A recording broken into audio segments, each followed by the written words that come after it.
Pra Allahu xhallahu ala I ka një grup robërish që I don shumë, I trajton pak më ndryshe, por patjetër që për të qenë për këtyre njerëzve ju vëllezërit që I ka nderuar Allahu dhe I ka vendosur në një pozitë të lartë, do t'i plotësojmë disa kushte dhe cilësi.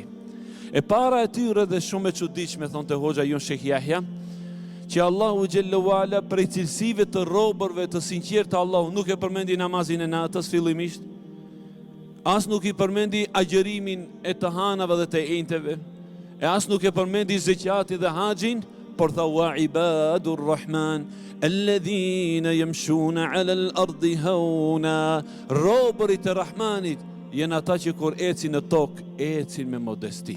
La ilaha illallah. Ja Rabbi, pse nuk tha o Zot I lavdishëm se ibadur Rahmani ata që qohen natë dhe qajnë për frikës së Allahut, ata të cilët agjërojnë një ditë po, një ditë jo, të ngjashme si ajo. Tha ato që ecin në tokë me modesti. Imagjinoni vllazën, thot Khalid ibn Walidi, edhe ditën e çlirimit të Mekës, kur hyri pejgamberi sallallahu alaihi wasallam në Mekë, dakhala Mekkë mutati ar-ras, hini në Mekë duke pas kokën e ulur sallallahu alaihi wasallam.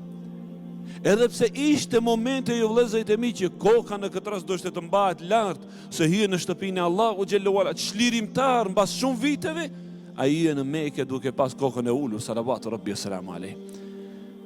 Për këtë arsye ju vëllezërit e mi, pra këto janë disa veprimtari të cilat ne ndoshta nuk I konsiderojmë si pjesë të jetës fetare.